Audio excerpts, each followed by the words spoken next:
अगर आज किसी ने आपका अपमान किया है, अगर किसी ने आपको नीचा दिखाया है, तो आज की यह कहानी आपके अंदर ऐसी आग जलाएगी जो आपको तोड़ने नहीं बल्कि मजबूत बनाने का काम करेगी। वीडियो को अंत तक जरूर देखें, क्योंकि अंत में बुद्ध का जवाब आपकी सोच बदल देगा। श्रावस्ती का नगर, सुबह का समय। लोग अपने काम में व्यस्त थे। उसी नगर के बाहर विहार में विराजमान थे गौतम बुद्ध, अपने शांत, स्थिर और तेजस्वी स्वरूप में। उनकी ख्याति दूर दूर तक फैल चुकी थी। लोग उनसे सीखने आते। राजा से लेकर सामान्य व्यक्ति तक सब उनके उपदेश सुनना चाहते थे। लेकिन जहां सम्मान होता है, वहां ईर्ष्या भी जन्म लेती है। श्रावस्ती में एक व्यक्ति था, नाम था सोमिल। वह स्वयं को बड़ा ज्ञानी समझता था। उसे यह अच्छा नहीं लगता था कि लोग बुद्ध की प्रशंसा करें। उसे लगता था, यह सन्यासी मेरे से अधिक सम्मान कैसे पा सकता है। ईर्ष्या धीरे धीरे क्रोध में बदल गई। एक दिन उसने निश्चय किया, मैं जाकर इस तथाकथित ज्ञानी को सबके सामने अपमानित करूंगा। वह विहार पहुंचा। उस समय बुद्ध अपने शिष्यों को उपदेश दे रहे थे। आनंद सहित कई भिक्षु शांत होकर बैठे थे। सोमिल भीड़ चीरता हुआ आगे आया। उसके चेहरे पर तिरस्कार था। तुम स्वयं को ज्ञानी कहते हो? उसने ऊंची आवाज में कहा। सभी शिष्य चौंक गए। बुद्ध शांत थे। सोमिल आगे बोला, तुम लोगों को भ्रमित करते हो। तुम्हारे पास कोई ज्ञान नहीं है। तुम बस शब्दों का जाल बुनते हो। सभा में सन्नाटा छा गया। आनंद के भीतर क्रोध उबलने लगा। वह उठने ही वाला था कि बुद्ध ने हाथ से संकेत किया, बैठ जाओ। सोमिल अब और उग्र हो गया। उसने अपशब्द कहे, कटु वचन बोले, बुद्ध के लिए तिरस्कार भरे शब्द कहे। लेकिन बुद्ध की आंखों में न क्रोध था, न अपमान की भावना, सिर्फ शांति। कुछ देर बाद सोमिल थक गया। उसकी आवाज भारी हो गई। तब बुद्ध ने धीरे से पूछा, भद्र पुरुष, क्या मैं आपसे एक प्रश्न पूछ सकता हूं? सोमिल हंस पड़ा। पूछो, क्या उत्तर दोगे तुम? बुद्ध ने कहा, यदि कोई व्यक्ति किसी को उपहार दे और वह व्यक्ति उस उपहार को स्वीकार न करे, तो वह उपहार किसके पास रहेगा? सोमिल बोला, जिसने दिया है उसके पास ही रहेगा। यह तो स्पष्ट बात है। बुद्ध मुस्कुराए। तो भद्र पुरुष, मैं आपके अपशब्दों को स्वीकार नहीं करता। वे आपके ही पास रहेंगे। सभा में सन्नाटा और गहरा हो गया। आनंद की आंखें फैल गईं। सोमिल के चेहरे का रंग बदल गया। हम यहां पहला एंगेजमेंट ब्रेक भाग 1 के अनुसार। अगर आपको बुद्ध का यह उत्तर शक्तिशाली लगा तो अभी वीडियो को लाइक करें, क्योंकि आगे जो होने वाला है वह इस कहानी को और भी गहरा बना देगा। सोमिल कुछ क्षण मौन रहा। उसे पहली बार एहसास हुआ, उसका क्रोध लौटकर उसी के पास आ गया है, लेकिन उसका अहंकार अभी जीवित था। वह बोला, तुम शांत इसलिए हो क्योंकि तुम्हारे पास उत्तर नहीं है। बुद्ध ने शांत स्वर में कहा, क्रोध एक जलता हुआ अंगारा है जिसे तुम किसी और पर फेंकना चाहते हो। वह पहले तुम्हारे हाथ को जलाता है। इन शब्दों ने वातावरण बदल दिया। सोमिल का चेहरा कठोर था, पर उसके भीतर कुछ टूटने लगा था। बुद्ध ने आगे कहा, यदि कोई मुझे अपमानित करता है तो मेरे पास 2 विकल्प हैं। या तो मैं उसे स्वीकार कर दुखी हो जाऊं, या उसे अस्वीकार कर मुक्त रहूं। मैंने दूसरा मार्ग चुना है। आनंद ने पूछा, भगवान, क्या अपमान सहना कमजोरी नहीं है? बुद्ध बोले, अपमान सहना नहीं, अपमान को स्वीकार न करना शक्ति है। जब तुम प्रतिक्रिया देते हो, तुम दूसरे के नियंत्रण में आ जाते हो। जब तुम शांत रहते हो, तुम अपने नियंत्रण में रहते हो। सोमिल अब पूरी तरह चुप था। उसकी आंखों में क्रोध कम और सोच अधिक थी। वह बिना कुछ कहे वहां से चला गया। सभा समाप्त हुई। आनंद अभी भी सोच में था। वह बुद्ध के पास आया। भगवान, यदि हर बार हम शांत रहें तो लोग हमें कमजोर समझेंगे। बुद्ध ने कहा, जो स्वयं को जानता है उसे किसी प्रमाण की आवश्यकता नहीं होती। लोग क्या सोचते हैं, यह उनका अधिकार है। तुम क्या चुनते हो, यह तुम्हारा अधिकार है। उस रात आनंद देर तक सो नहीं सका। वह सोचता रहा, आज यदि वह होता तो क्या करता। शायद वह प्रतिक्रिया देता, शायद वह क्रोधित हो जाता। लेकिन बुद्ध ने उसे दिखा दिया था, सच्ची शक्ति भीतर की स्थिरता है। भाग 1 समाप्त। आगे भाग 2 में सोमिल वापस लौटेगा, लेकिन इस बार उसका उद्देश्य अलग होगा। और वहीं मैं आपसे कहूंगा, अगर आप सच में मानसिक रूप से मजबूत बनना चाहते हैं तो हमारे channel motivational Hindi Buddha story को सब्सक्राइब करना ना भूलें। भाग 2, जब कोई अपमान करे, बुद्ध का उत्तर। श्रावस्ती की उस घटना के बाद पूरे नगर में चर्चा फैल गई थी। लोग कहते, एक व्यक्ति ने बुद्ध का अपमान किया, और बुद्ध मुस्कुराते रहे। कुछ लोग इसे महानता कह रहे थे, कुछ इसे कमजोरी। लेकिन एक व्यक्ति था जिसके भीतर तूफान चल रहा था। वह था सोमिल। उस रात सोमिल सो नहीं पाया। उसके कानों में वही शब्द गूंजते रहे, मैं आपके अपशब्दों को स्वीकार नहीं करता, वे आपके ही पास रहेंगे। उसने सोचा, मैंने उन्हें अपमानित करना चाहा, लेकिन अपमान मेरे पास ही लौट आया। पहली बार उसने खुद को असहज महसूस किया। उसे लगा जैसे वह जीतकर भी हार गया हो। सुबह का समय, सूरज उग चुका था। सोमिल फिर से विहार की ओर चला, लेकिन इस बार उसके कदमों में अहंकार नहीं था। उसके मन में प्रश्न था। विहार में शिष्य बैठे थे। आनंद ने दूर से सोमिल को आते देखा। उसके चेहरे पर हल्की चिंता उभरी। भगवान, आनंद ने धीरे से कहा। वही व्यक्ति फिर आया है, बुद्ध ने शांत स्वर में कहा। उसे आने दो। सोमिल सामने आकर खड़ा हुआ। इस बार उसकी आवाज धीमी थी। क्या मैं प्रश्न पूछ सकता हूं? बुद्ध बोले। निश्चित ही, सोमिल ने कहा। कल मैंने आपका अपमान किया, आपने प्रतिक्रिया क्यों नहीं दी? क्या आपको बुरा नहीं लगा? सभा में सन्नाटा छा गया। बुद्ध ने कहा, यदि कोई व्यक्ति तुम्हें गाली देता है तो वह अपना स्वभाव दिखाता है। यदि तुम प्रतिक्रिया देते हो तो तुम अपना स्वभाव दिखाते हो। मैंने अपने स्वभाव को चुना। सोमिल ने फिर पूछा, लेकिन जब कोई हमें नीचा दिखाता है तो भीतर दर्द होता है, उस दर्द का क्या करें? बुद्ध ने कहा, दर्द दो प्रकार का होता है, एक जो शब्दों से आता है, दूसरा जो हमारे अहंकार से आता है। यदि भीतर अहंकार नहीं होगा तो शब्द चोट नहीं पहुंचाएंगे। आनंद ध्यान से सुन रहा था। बुद्ध आगे बोले, मान लो कोई व्यक्ति तुम्हें मूर्ख कहता है। यदि तुम सच में मूर्ख हो तो वह सत्य कह रहा है। यदि तुम मूर्ख नहीं हो तो उसका कथन असत्य है। दोनों ही स्थिति में क्रोध क्यों? सोमिल की आंखें झुक गईं। उसे समझ आने लगा था, वह बुद्ध को चोट नहीं पहुंचा पाया था, वह खुद को ही जला रहा था। बुद्ध ने पास रखी मिट्टी उठाई और बोले, जब कोई कीचड़ फेंकता है तो दो बातें हो सकती हैं, या तो तुम उसे पकड़ लो या उसे गिरने दो। मैंने उसे गिरने दिया। सोमिल की आंखों में अब नमी थी। क्या आप मुझसे क्रोधित नहीं हैं? उसने पूछा। बुद्ध मुस्कुराए। क्रोध तब आता है जब अपेक्षा होती है। मैंने तुमसे कुछ अपेक्षा नहीं की थी। फीटियस भाग 2 का एंगेजमेंट मोमेंट। जैसा आपने कहा, अगर आप भी जीवन में मानसिक रूप से मजबूत बनना चाहते हैं, अगर आप चाहते हैं कि कोई भी आपको शब्दों से कमजोर न कर सके, तो अभी हमारे channel motivational Hindi Buddha story को सब्सक्राइब करें, क्योंकि भाग 3 में मैं बताऊंगा कैसे अपमान को अपनी शक्ति में बदला जाता है। सोमिल अब पूरी तरह बदल चुका था। वह बोला, मैंने जीवन भर दूसरों को नीचा दिखाकर खुद को ऊंचा समझा, लेकिन आज समझ आया, ऊंचा वह होता है जो शांत रहता है। बुद्ध बोले, ऊंचाई आवाज से नहीं, स्थिरता से मापी जाती है। उस दिन सोमिल ने बुद्ध से क्षमा मांगी, लेकिन बुद्ध ने कहा, क्षमा तब मांगी जाती है जब सामने वाला आहत हो। मैं आहत नहीं था। यह शब्द सुनकर सोमिल का सिर झुक गया। आनंद ने उस दिन एक और बात सीखी। अपमान का उत्तर शब्दों से नहीं, स्वभाव से दिया जाता है। भाग 2 समाप्त। भाग 3 में बुद्ध बताएंगे जीवन का सबसे गहरा रहस्य। जब कोई आपको अपमानित करे तो आप भीतर से अटूट कैसे रहें, और वहीं अंतिम संदेश होगा जो आपके दर्शकों को अंत तक बांध कर रखेगा। भाग 3, जब कोई अपमान करे भीतर से अटूट कैसे रहें। श्रावस्ती की हवा उस दिन कुछ अलग थी। विहार के प्रांगण में शांति थी, लेकिन वह साधारण शांति नहीं थी। वह ऐसी शांति थी जो भीतर की अग्नि को बुझा चुकी हो। सोमिल अब रोज विहार आने लगा था। वह पहले पंक्ति में बैठता, सिर झुकाकर सुनता और बिना किसी तर्क के वापस चला जाता। लेकिन आनंद के मन में अभी भी एक प्रश्न था। उसने बुद्ध से पूछा, भगवान, यदि हम हर बार शांत रहें तो क्या लोग बार बार हमारा अपमान नहीं करेंगे? क्या हमारी चुप्पी उन्हें और साहसी नहीं बना देगी? बुद्ध ने मुस्कुराकर उसकी ओर देखा। आनंद, वे बोले, शांत रहना और दब जाना, ये दो अलग बातें हैं। जो भीतर से कमजोर है वह डर कर चुप रहता है, जो भीतर से मजबूत है वह समझकर शांत रहता है। आनंद ध्यान से सुन रहा था। बुद्ध आगे बोले, अपमान तब चोट पहुंचाता है जब हम अपनी पहचान दूसरों के शब्दों में खोजते हैं। यदि तुम्हें कोई कहे कि आकाश हरा है, क्या तुम दुखी हो जाओगे? नहीं भगवान, आनंद बोला। क्यों? बुद्ध ने पूछा। क्योंकि मुझे पता है कि आकाश नीला है। बुद्ध बोले, ठीक वैसे ही यदि तुम्हें अपनी सच्चाई पता है तो कोई भी शब्द तुम्हें हिला नहीं सकता।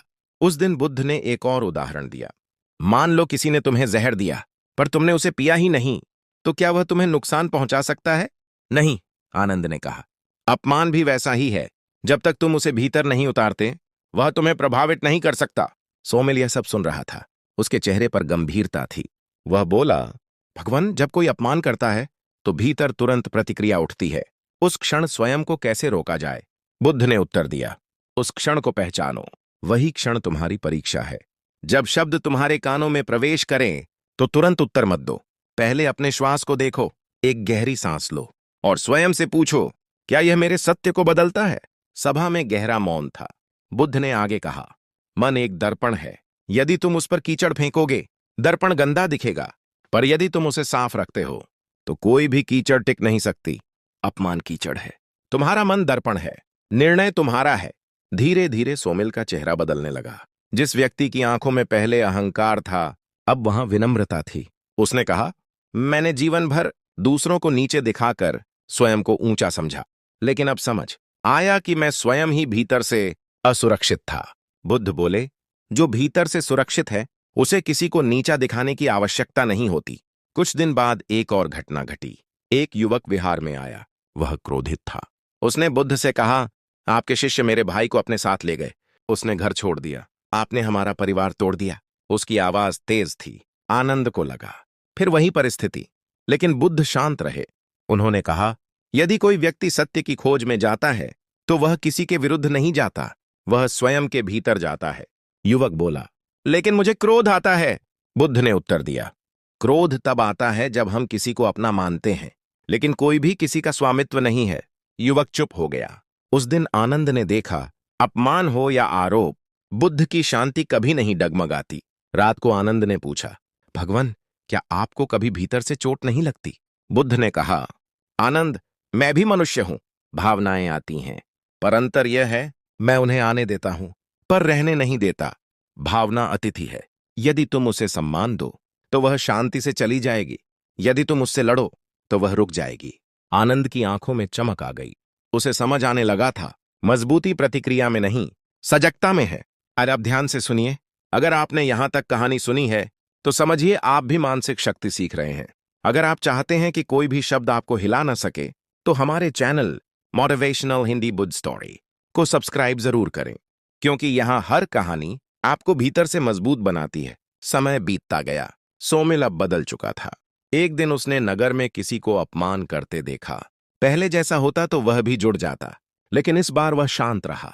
उसने केवल इतना कहा, जिसे तुम अपमानित कर रहे हो वह शायद तुमसे अधिक शांत है। लोगों ने आश्चर्य से उसे देखा। सोमिल मुस्कुराया। उसे याद था उपहार वाला उत्तर। कुछ वर्षों बाद जब लोग बुद्ध की शिक्षाओं का वर्णन करते तो इस घटना का उदाहरण देते। वे कहते, अपमान का उत्तर क्रोध नहीं, जागरूकता है। अंतिम दिन, पूर्णिमा की रात, बुद्ध ने सभा में कहा, यदि कोई तुम्हें अपमानित करे तो याद रखो, तुम्हारी शांति उसकी प्रतिक्रिया से बड़ी होनी चाहिए, तुम्हारा आत्मविश्वास उसके शब्दों से गहरा होना चाहिए, और तुम्हारा सत्य उसके आरोपों से मजबूत होना चाहिए। सभा समाप्त हुई। आनंद ने महसूस किया, आज वह भीतर से बदल चुका है। अब यदि कोई उसे अपमानित करेगा तो वह टूटेगा नहीं, वह मुस्कुराएगा। अंतिम संदेश, जब कोई आपका अपमान करे, रुकिए, सांस लीजिए, स्वयं को याद कीजिए, आप वह नहीं हैं जो लोग कहते हैं, आप वह हैं जो आप भीतर से जानते हैं। अपमान को स्वीकार मत कीजिए, उसे लौट जाने दीजिए, क्योंकि जो शांत है वही शक्तिशाली है। यह थी वह कहानी जिसने सिखाया, अपमान कमजोरी नहीं बनाता, प्रतिक्रिया बनाती है। शांति कमजोरी नहीं है, वह उच्चतम शक्ति है। अगर इस कहानी ने आपके भीतर कुछ बदला है तो कमेंट में लिखें, मैं शांत हूं, मैं मजबूत हूं, और जुड़े रहिए मोटिवेशनल हिंदी बुद्ध स्टोरी के साथ, क्योंकि अगली कहानी शायद आपके जीवन का अगला मोड़ हो। समाप्त। अगर मैं आपसे कहूं कि आपकी हर असफलता की जड़ आपकी मेहनत नहीं, आपकी किस्मत नहीं, बल्कि आपकी सोच का एक अदृश्य बीज है, और अगर उस बीज को आज आपने पहचान लिया तो आपकी पूरी जिंदगी बदल सकती है। तो इस कहानी को अंत तक जरूर देखिए, क्योंकि आज जो आप सुनने वाले हैं वह सिर्फ कहानी नहीं, आपके मन का दर्पण है। अगर आप चाहते हैं कि ऐसी गहरी कहानियां रोज मिले तो अभी चैनल को सब्सक्राइब करें और कमेंट में लिखें, मैं तैयार हूं। अब कहानी शुरू करते हैं। बहुत समय पहले की बात है। गौतम बुद्ध श्रावस्ती के पास एक विहार में ठहरे हुए थे। सुबह का समय था। हल्की धूप पेड़ों के बीच से छनकर भूमि पर पड़ रही थी। वातावरण शांत था, पर उस शांति के बीच एक बेचैनी तेजी से उनकी ओर बढ़ रही थी। वह बेचैनी थी एक युवक। उसका नाम था आर्यन। चेहरे पर थकान, आंखों के नीचे काले घेरे, कंधे झुके हुए और भीतर टूट चुका आत्मविश्वास। वह सीधे बुद्ध के चरणों में गिर पड़ा। भगवान, मैं हार गया हूं। बुद्ध ने उसे उठाया। उनकी आंखों में करुणा थी, पर साथ ही गहरी समझ। किससे हार गए वत्स? आर्यन बोला। जीवन से, परिस्थितियों से, खुद से। उसने कहना शुरू किया, मैंने मेहनत की, मैंने व्यापार किया, मैंने मित्र बनाए, मैंने परिवार के लिए सब कुछ किया, पर हर बार असफलता मिली। जिससे उम्मीद की, उसने धोखा दिया। जिस काम को शुरू किया वह डूब गया। जहां निवेश किया, घाटा हुआ। मैं हर रात सोचता हूं कल से सब ठीक होगा, पर हर सुबह नई समस्या सामने खड़ी होती है। भगवान, अगर मन से चाहो तो सब मिलता है, ऐसा सब कहते हैं, तो मैं क्यों नहीं पा रहा? बुद्ध शांत रहे। उन्होंने पास रखी मिट्टी उठाई। वत्स, क्या तुम खेती जानते हो? हाँ भगवान। अगर इस मिट्टी में आम का बीज बोया जाए तो क्या उगेगा? आम का वृक्ष। और अगर नीम का बीज? नीम का वृक्ष। बुद्ध मुस्कुराए।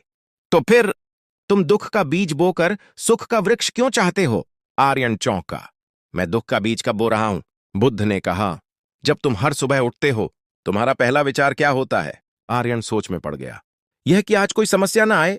और दूसरा, कि कहीं घाटा ना हो। और तीसरा, कि कोई धोखा ना दे। बुद्ध ने कहा, वत्स, तुम हर सुबह डर बोते हो और शाम को दुख काटते हो। यह सुनकर आर्यन चुप हो गया। बुद्ध आगे बोले, मन खेत है, विचार बीज है और भावनाएं पानी है। जिस बीज को तुम रोज पानी दोगे वही बढ़ेगा। आर्यन बोला, लेकिन मैं तो सफलता चाहता हूं। बुद्ध ने पूछा, तुम सफलता चाहते हो या असफलता से बचना चाहते हो? यह प्रश्न उसके हृदय में तीर की तरह लगा, क्योंकि सच्चाई यह थी, वह सफलता की कल्पना कम और असफलता का डर ज्यादा करता था। बुद्ध बोले, जब तुम कहते हो मुझे असफल नहीं होना, तो मन असफल शब्द पकड़ लेता है। मन नकारात्मक शब्द नहीं समझता, वह चित्र समझता है। बुद्ध ने उसे एक प्रयोग करने को कहा। आंखें बंद करो और एक लाल रंग का हाथी मत सोचो। आर्यन ने तुरंत लाल हाथी देख लिया। उसने आंखें खोल दी। भगवान, यह कैसे? बुद्ध मुस्कुराए। यही मन का स्वभाव है, जिससे बचना चाहते हो वही मन में प्रकट होता है। यहां यदि आपको यह ज्ञान गहरा लग रहा है तो अभी कमेंट में लिखिए, मन ही सब कुछ है। और अगर आप पहली बार ऐसी सच्चाई सुन रहे हैं तो चैनल को सब्सक्राइब जरूर करें, क्योंकि आगे जो आने वाला है वह आपकी सोच की दिशा बदल देगा। बुद्ध ने आर्यन से कहा, कल सुबह सूर्योदय से पहले मेरे पास आना। अगली सुबह ठंडी हवा, आकाश हल्का नीला। आर्यन समय से पहले पहुंच गया। बुद्ध ने उसे एक खाली कटोरा दिया। इसमें जल भरो। वह नदी से जल भर लाया। बुद्ध ने उसमें एक चुटकी मिट्टी डाल दी। जल गंदा हो गया। अब इसे साफ करो। आर्यन ने हाथ डालकर मिट्टी निकालने की कोशिश की। जितना निकालता जल और गंदा होता। बुद्ध बोले, रुको, इसे वैसे ही रख दो। कुछ समय बाद मिट्टी नीचे बैठ गई। जल साफ दिखने लगा। बुद्ध बोले, मन भी ऐसा ही है। तुम हर समस्या को हाथ डालकर सुलझाना चाहते हो। जितना हिलाते हो उतना गंदा होता है। कभी कभी कुछ भी न करना ही समाधान होता है। आर्यन ने पूछा, और तो क्या मैं प्रयास ही न करूं? बुद्ध बोले, प्रयास करो, पर भय से नहीं। कल्पना करो, पर कमी की नहीं, संभावना की। फिर बुद्ध ने उसे असली शिक्षा दी। आज से तुम 3 काम करोगे। पहला, हर सुबह उठकर अपने लक्ष्य का स्पष्ट चित्र बनाओ। दूसरा, दिन भर परिणाम की चिंता नहीं करोगे। तीसरा, रात को 3 सफलताओं के लिए कृतज्ञता व्यक्त करोगे। आर्यन बोला, लेकिन अगर दिन खराब रहा तो? बुद्ध बोले, मन को प्रशिक्षित करना पड़ता है। अगर तुम उसे दुख खोजने की आदत दोगे, वह दुख ही खोजेगा। अगर तुम उसे अवसर खोजने की आदत दोगे, वह अवसर खोजेगा। उस दिन से आर्यन ने अभ्यास शुरू किया। पहले दिन कुछ नहीं बदला, दूसरे दिन भी नहीं, पर तीसरे दिन उसने महसूस किया वह समस्याओं पर कम, समाधान पर ज्यादा सोच रहा है। 1 सप्ताह बाद उसने देखा कि वह शिकायत कम और काम ज्यादा कर रहा है।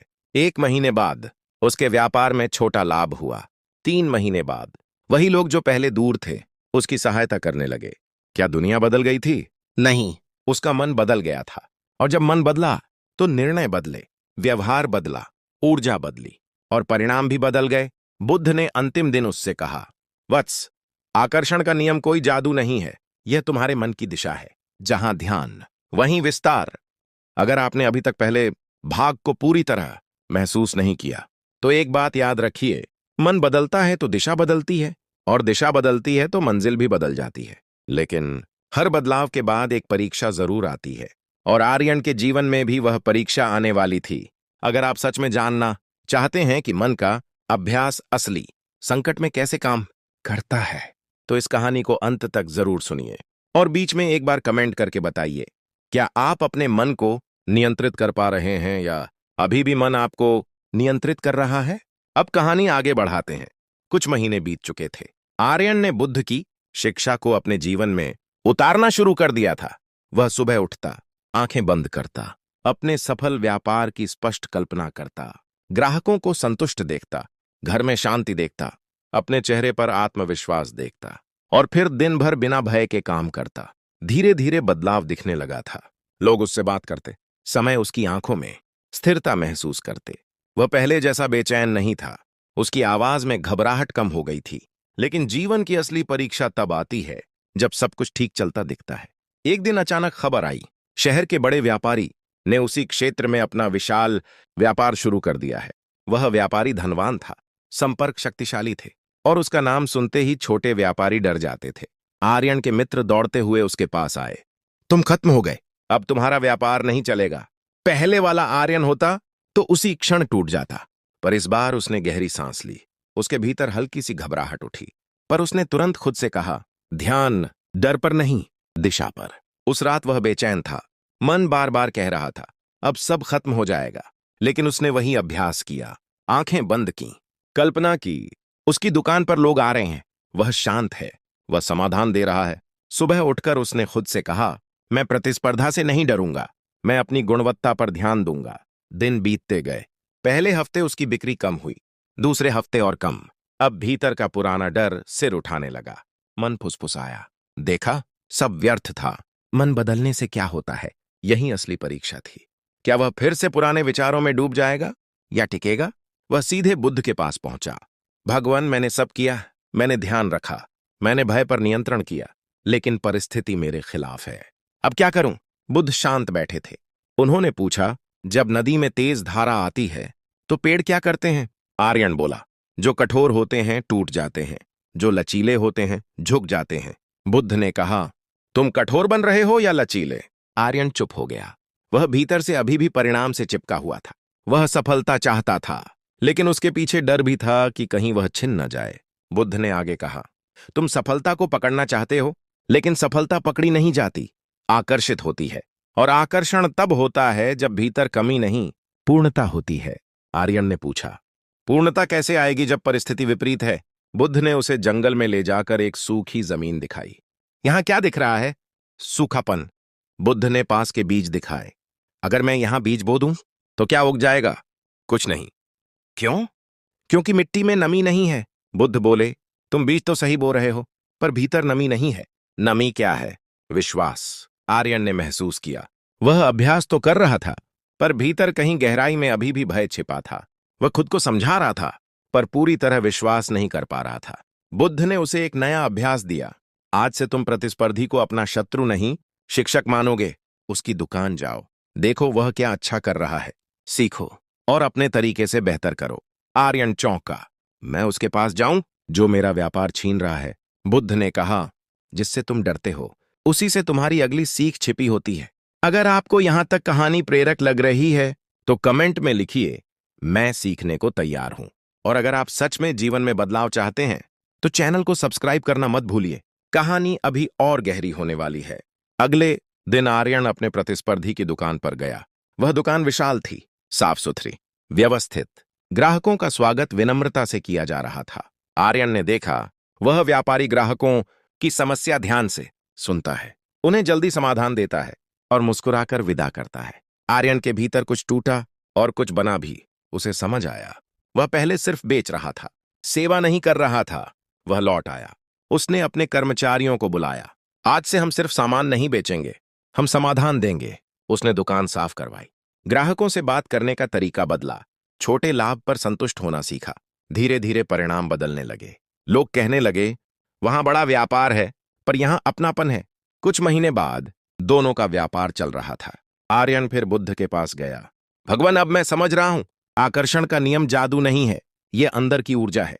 जब मैं डरता था मैं गलती करता था, जब मैं शांत हुआ मैंने सही निर्णय लिए। बुद्ध मुस्कुराए, वत्स, याद रखो, बाहर की दुनिया तुम्हारे मन का प्रतिबिंब है।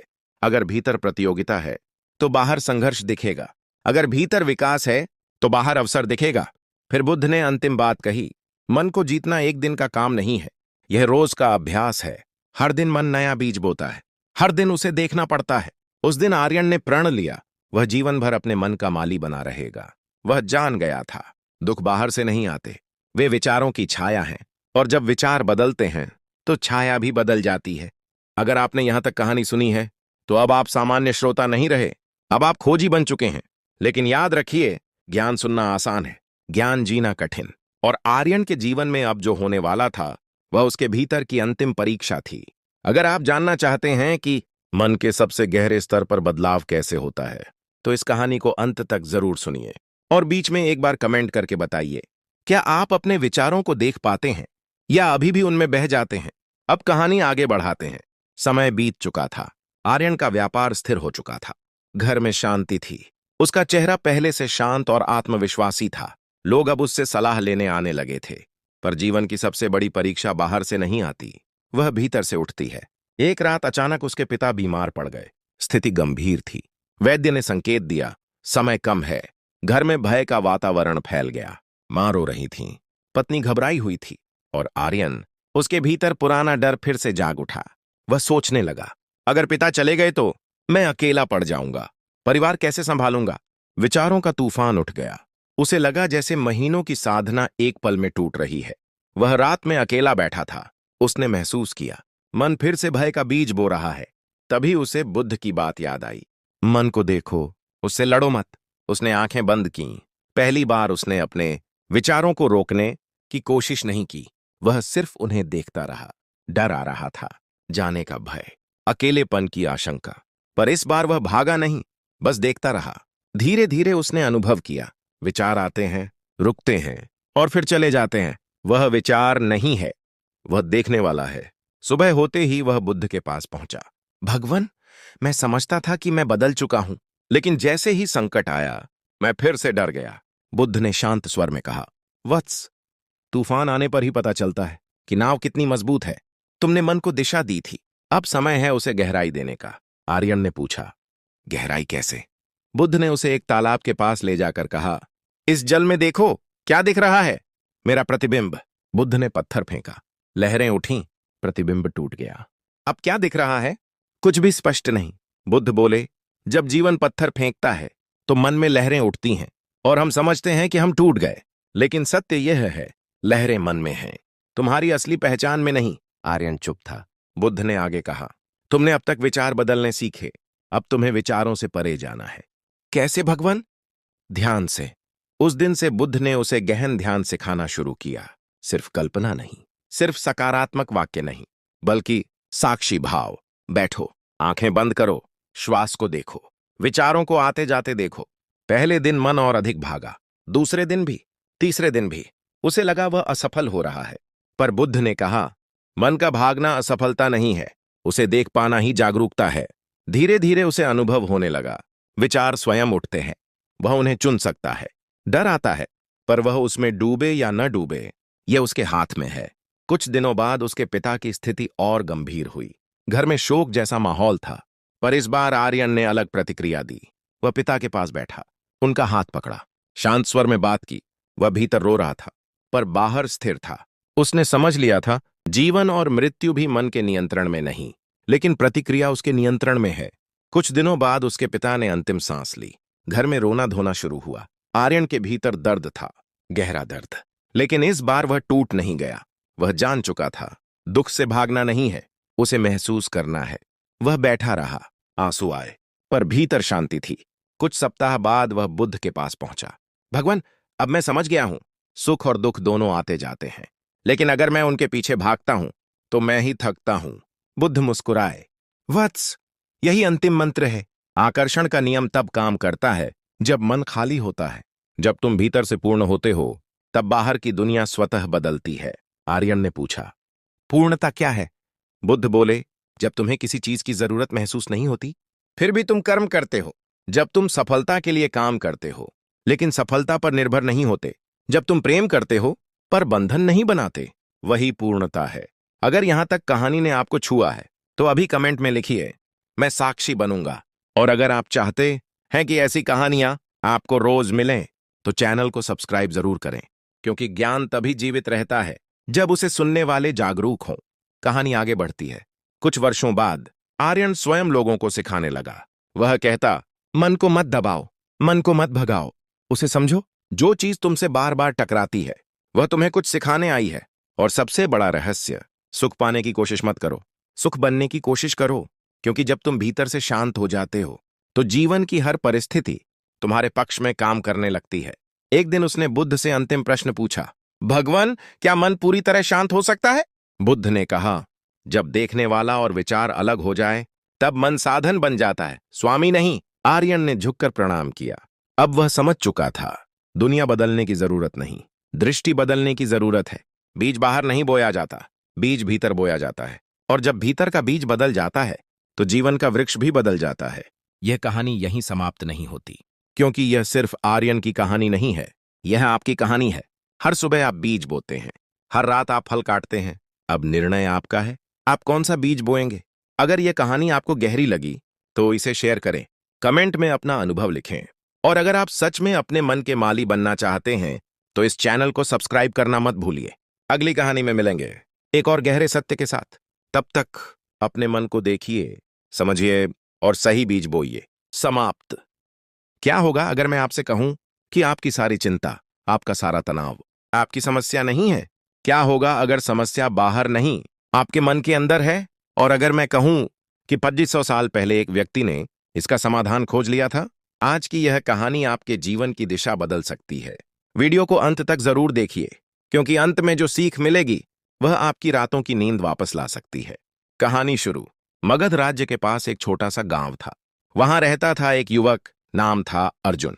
अर्जुन पढ़ा लिखा था, मेहनती था, लेकिन हमेशा चिंतित रहता था। कभी भविष्य की चिंता, कभी पैसे की चिंता, कभी लोगों की राय की चिंता। रात में उसे नींद नहीं आती थी, दिन में मन अशांत रहता था। वह अक्सर खुद से पूछता, मेरे पास सब कुछ होते हुए भी मैं खुश क्यों नहीं हूं? एक दिन उसने सुना कि पास के वन में एक महान ज्ञानी ठहरे हैं। वे थे गौतम बुद्ध। लोग कहते थे, जो भी उनके पास जाता है हल्का होकर लौटता है। अर्जुन ने तय किया, मैं भी जाऊंगा। अगर कोई मेरी बेचैनी समझ सकता है तो वही समझ सकते हैं। बुद्ध से पहली मुलाकात। सुबह का समय था। पेड़ों के बीच हल्की धूप छनकर आ रही थी। पक्षियों की आवाज वातावरण को मधुर बना रही थी। अर्जुन ने देखा, एक वृक्ष के नीचे शांत मुद्रा में बैठे थे बुद्ध। उनके चेहरे पर ऐसी शांति थी जैसे किसी झील का पानी बिल्कुल स्थिर हो। अर्जुन उनके चरणों में बैठ गया। भगवान, मेरा मन बहुत अशांत है। मैं हर समय चिंता में डूबा रहता हूं। मैं शांति चाहता हूं। बुद्ध ने उसकी ओर देखा और मुस्कुराए। उन्होंने पूछा, तुम्हारी चिंता किस बात की है? अर्जुन ने कहा, भविष्य की, असफलता की। लोग क्या कहेंगे इसकी? धन की, परिवार की। बुद्ध ने पास रखी एक कटोरी उठाई। उसमें पानी भरा था। उन्होंने कटोरी को जोर से हिलाया। पानी में लहरें उठीं। प्रतिबिंब टूट गया। फिर बुद्ध बोले, इस पानी में तुम्हें क्या दिख रहा है? अर्जुन बोला, कुछ नहीं, सब धुंधला है। बुद्ध ने कटोरी को जमीन पर रख दिया। कुछ समय बाद पानी शांत हो गया। अब क्या दिख रहा है? अब तो मेरा चेहरा साफ दिखाई दे रहा है। बुद्ध बोले, यही तुम्हारा मन है। जब यह चिंता से हिलता है तो सच्चाई धुंधली हो जाती है, और जब शांत होता है तो समाधान स्वयं दिखने लगता है। पहला पाठ, चिंता भविष्य की कल्पना है। बुद्ध ने कहा, अर्जुन, चिंता क्या है? वह एक ऐसी कहानी है जो अभी हुई ही नहीं, लेकिन तुम उसे सच मान लेते हो। तुम भविष्य की कल्पना करते हो और उस कल्पना से डर जाते हो। क्या भविष्य अभी यहां है? अर्जुन ने सिर झुका लिया। नहीं। तो फिर तुम उस चीज से क्यों डरते हो जो अभी अस्तित्व में ही नहीं है? अर्जुन के मन में पहली बार हल्कापन आया। दूसरा पाठ, तुलना ही दुख की जड़ है। अर्जुन बोला, भगवान, मैं दूसरों को देखता हूं, वे मुझसे आगे बढ़ रहे हैं, इसलिए मैं परेशान रहता हूं। बुद्ध ने कहा, एक पेड़ कभी दूसरे पेड़ से नहीं पूछता कि तुम मुझसे ऊंचे क्यों हो। हर पेड़ अपने समय पर बढ़ता है। तुम भी अपने समय पर बढ़ोगे। तुलना करोगे तो दुख पाओगे, स्वीकार करोगे तो शांति पाओगे। तीसरा पाठ, वर्तमान ही जीवन है। बुद्ध ने अर्जुन से पूछा, जब तुम खाना खाते हो तब क्या सिर्फ खाना खाते हो? अर्जुन चौंका, नहीं, मैं भविष्य की सोचता रहता हूं। बुद्ध बोले, इसीलिए तुम्हें भोजन में स्वाद नहीं मिलता। तुम जीते कम हो, सोचते ज्यादा हो। जीवन केवल इस क्षण में है। जो अभी है वही सत्य है। कहानी में मोड़। कुछ दिन अर्जुन वहीं रुका। वह बुद्ध के साथ ध्यान करने लगा। शुरू में उसका मन भटकता था। वह बैठता और 100 विचार आ जाते, लेकिन बुद्ध ने कहा, विचारों को रोकना मत, उन्हें आते जाते देखो, जैसे आकाश में बादल। धीरे धीरे अर्जुन का मन शांत होने लगा। एक दिन वह गांव लौटा। लोगों ने देखा, उसके चेहरे पर अब अलग चमक थी। समस्याएं वही थीं, काम वही था, लोग वही थे, लेकिन अर्जुन बदल चुका था। अंतिम सीख, वीडियो का पावरफुल एंड। कुछ महीनों बाद एक मित्र ने पूछा, तुम्हारी समस्याएं खत्म हो गईं क्या? अर्जुन मुस्कुराया, नहीं, लेकिन अब मैं समस्या नहीं, समाधान देखता हूं। पहले मेरा मन समस्या बनाता था, अब मेरा मन शांत है। दर्शकों के लिए संदेश। दोस्तों, समस्या बाहर नहीं होती, अशांति बाहर नहीं होती, वह हमारे मन की लहरें हैं। जब मन शांत होता है तो जीवन स्पष्ट हो जाता है। याद रखिए, चिंता भविष्य की कल्पना है, शांति वर्तमान की स्वीकृति है। अगर यह कहानी आपको छू गई तो इसे अपने जीवन में उतारिए और ऐसे ही गहरी, जीवन बदलने वाली कहानियों के लिए जुड़े रहिए आपके अपने channel motivational Hindi Buddha story के साथ। बुद्ध का शांति का संदेश, भाग 2। जब मन को देखना शुरू किया। अर्जुन अब कुछ दिनों से गौतम बुद्धा के आश्रम में रह रहा था। सुबह वह ध्यान करता, दोपहर में सेवा करता, शाम को बुद्ध के उपदेश सुनता, लेकिन भीतर अभी भी हल्की बेचैनी थी। एक रात वह सो नहीं पाया। उसने सोचा, मैं यहां आ गया, लेकिन क्या सच में बदल रहा हूं? अगली सुबह उसने बुद्ध से पूछा, भगवान, मैं ध्यान करता हूं, फिर भी विचार आते हैं। मैं शांत होना चाहता हूं, पर मन रुकता ही नहीं। बुद्ध मुस्कुराए। उन्होंने पास की जमीन से एक मुट्ठी मिट्टी उठाई। अर्जुन, यह क्या है? मिट्टी। अगर मैं इसे पानी में डाल दूं तो क्या होगा? पानी गंदा हो जाएगा। और अगर मैं इसे छेड़ूं नहीं तो मिट्टी नीचे बैठ जाएगी और पानी साफ हो जाएगा। बुद्ध बोले, तुम अपने विचारों को रोकने की कोशिश करते हो, यही तुम्हारी भूल है। उन्हें शांत होने दो, मन को मत हिलाओ। चौथा पाठ, स्वीकार ही शांति है। अर्जुन बोला, लेकिन मेरे अंदर डर है, असफल होने का डर। अगर मैं हार गया तो? बुद्ध ने कहा, हार किसे कहते हो? जब हम वैसा परिणाम न पाएं जैसा चाहते हैं तो तुम परिणाम से जुड़े हो, प्रयास से नहीं। जब व्यक्ति परिणाम को पकड़ लेता है तो चिंता जन्म लेती है। जब व्यक्ति प्रयास पर ध्यान देता है तो शांति जन्म लेती है। अर्जुन पहली बार समझने लगा था, वह भविष्य नहीं, परिणाम से बंधा हुआ था। एक नई परीक्षा। कुछ दिनों बाद खबर आई कि अर्जुन के गांव में सूखा पड़ गया है। फसलें खराब हो गईं, लोग परेशान हैं। अर्जुन का मन फिर डगमगाया। अगर मेरा परिवार भूखा रह गया तो? वह तुरंत बुद्ध के पास गया। बुद्ध ने कहा, तुम्हें क्या करना चाहिए? मुझे वापस जाना चाहिए। तो जाओ, लेकिन इस बार चिंता लेकर नहीं, सजगता लेकर जाओ। याद रखो, शांति भागने से नहीं, स्थिति का सामना करने से मिलती है। गांव वापसी। अर्जुन गांव पहुंचा। लोग घबराए हुए थे, हर कोई भविष्य की बात कर रहा था। पहले वाला अर्जुन भी ऐसा ही करता, लेकिन इस बार उसने अलग किया। उसने सबको इकट्ठा किया। हम रोकर बारिश नहीं ला सकते, लेकिन हम मिलकर समाधान ढूंढ सकते हैं। उसने गांव में तालाब गहरा करने का काम शुरू करवाया। सबने मिलकर काम किया। कुछ ही हफ्तों में पानी जमा होने लगा। लोगों ने देखा, जहां पहले घबराहट थी वहां अब आशा थी, असली बदलाव। एक रात अर्जुन अकेले बैठा था। उसे एहसास हुआ समस्या वही थी, लेकिन उसका मन बदल गया था। पहले वह सोचता था, क्यों मेरे साथ? अब वह सोचता था, अब मुझे क्या करना है? यही अंतर था। पांचवां पाठ, मन सेवक है, मालिक नहीं। कुछ समय बाद वह फिर बुद्ध से मिलने गया। भगवान, अब मैं समझ रहा हूं, समस्या नहीं बदली, मैं बदल गया। बुद्ध ने कहा, मन को तुमने मालिक बना रखा था, अब उसे सेवक बना लिया है। जब मन मालिक बनता है, वह डराता है, तुलना करता है, चिंता पैदा करता है। जब मन सेवक बनता है, वह समाधान ढूंढता है, धैर्य रखता है, साहस देता है। गहरी शिक्षा। बुद्ध ने अंतिम बार कहा, अर्जुन, जीवन में तूफान आएंगे, लोग बदलेंगे, परिस्थितियां बदलेंगी, लेकिन अगर तुम्हारा मन स्थिर है तो तुम हर तूफान पार कर जाओगे। शांति बाहर नहीं मिलती, वह अभ्यास से पैदा होती है। वीडियो का पावरफुल एंडिंग। दोस्तों, चिंता का कारण समस्या नहीं है, चिंता का कारण मन की आदत है। जब हम भविष्य को पकड़ना चाहते हैं तो डर पैदा होता है। जब हम वर्तमान को स्वीकार करते हैं तो शांति पैदा होती है। याद रखिए, मन झील की तरह है, उसे हिलाइए मत, उसे शांत होने दीजिए, और जब वह शांत होगा आपको अपना रास्ता खुद दिखाई देगा। भाग 3। जब भीतर का तूफान शांत हुआ। गांव में सब कुछ धीरे धीरे सामान्य हो रहा था। तालाब भर चुका था, फसलें फिर से बोई जा रही थीं। लोग अर्जुन की प्रशंसा कर रहे थे, लेकिन इस बार अर्जुन के भीतर कोई अहंकार नहीं था। उसे याद था, यह बदलाव उसके कारण नहीं, उसकी मन की शांति के कारण आया है। कुछ महीनों बाद एक और बड़ी परीक्षा आई। राज्य में कर टैक्स बढ़ा दिया गया। गांव वालों में फिर भय फैल गया। अब क्या होगा? हम कैसे देंगे? सब खत्म हो जाएगा। पहले वाला अर्जुन भी शायद घबरा जाता, लेकिन अब वह अलग था। उसने स्वयं से पूछा, क्या यह परिस्थिति मेरे नियंत्रण में है? उत्तर आया, नहीं, तो फिर क्या मेरे नियंत्रण में है? उत्तर आया, मेरा प्रयास, मेरा दृष्टिकोण। भीतर की सबसे बड़ी लड़ाई। उस रात अर्जुन अकेला बैठा था। मन फिर आवाज करने लगा, अगर सब असफल हो गया तो? अगर लोग तुम पर दोष लगाने लगे तो? इस बार अर्जुन ने मन को रोका नहीं, वह बस देखने लगा। विचार आए, गई, डर आया, गया, और अचानक उसे एहसास हुआ, विचार स्थायी नहीं है, वे बादलों की तरह हैं। आकाश स्थिर है, बादल बदलते रहते हैं। मैं विचार नहीं हूं, मैं उन्हें देखने वाला हूं। यही क्षण उसका वास्तविक परिवर्तन था। अंतिम बार बुद्ध से मुलाकात। कुछ समय बाद वह फिर से गौतम बुद्धा से मिलने गया। उसने कहा, भगवान, अब मैं समझ गया हूं, शांति बाहर नहीं, भीतर है। पर एक बात बताइए, क्या कभी ऐसा समय आएगा जब समस्याएं पूरी तरह खत्म हो जाएंगी? बुद्ध मुस्कुराए।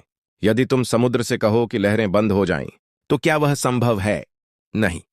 तो फिर जीवन से यह क्यों अपेक्षा करते हो? समस्याएं लहरें हैं, तुम समुद्र बनो। जब तुम लहर बनते हो तो हर उतार चढ़ाव तुम्हें हिला देता है। जब तुम समुद्र बनते हो तो लहरें तुम्हारे भीतर उठती हैं, पर तुम्हें गिरा नहीं पाती। अर्जुन का अंतिम बोध। वापसी के समय अर्जुन ने पीछे मुड़कर बुद्ध को देखा। उसे समझ आ गया था, शांति कोई मंजिल नहीं है, यह अभ्यास है, यह एक निर्णय है, हर परिस्थिति में सजग रहने का। उसने गांव लौटकर लोगों को सिखाना शुरू किया। सुबह कुछ समय मौन में बैठना, भोजन करते समय केवल भोजन पर ध्यान देना, समस्या आने पर पहले सांस पर ध्यान देना, प्रतिक्रिया देने से पहले 5 क्षण रुकना। धीरे धीरे पूरा गांव बदलने लगा। जहां पहले शिकायत थी, वहां अब सहयोग था। जहां पहले डर था, वहां अब धैर्य था। अंतिम संदेश दर्शकों के लिए। दोस्तों, तनाव जीवन का हिस्सा है, लेकिन तनाव में डूब जाना आदत है। चिंता समस्या नहीं है, चिंता से जुड़ जाना समस्या है। जब आप अपने विचारों को सच मान लेते हैं, तो वे आपको नियंत्रित करते हैं। जब आप उन्हें केवल गुजरते हुए बादल मानते हैं, तो आप स्वतंत्र हो जाते हैं। याद रखिए, आप परिस्थिति नहीं है, आप विचार नहीं है, आप वह चेतना है जो सब देख सकती है। और जिस दिन आप ये समझ जाएंगे, उसी दिन आपका जीवन बदल जाएगा। वीडियो का शक्तिशाली क्लोजिंग। अगर इस कहानी ने आपके मन को छुआ है, तो आज से एक अभ्यास शुरू कीजिए। दिन में कम से कम 10 मिनट अपने मन को देखिए। उसे बदलने की कोशिश मत कीजिए, बस देखिए। धीरे धीरे लहरें शांत होंगी, और तब आप पाएंगे शांति कहीं बाहर नहीं थी, वह हमेशा से आपके भीतर थी। ऐसी ही गहरी, जीवन बदलने वाली बुद्ध कथाओं के लिए जुड़े रहिए आपके अपने channel motivational Hindi Buddha story के साथ।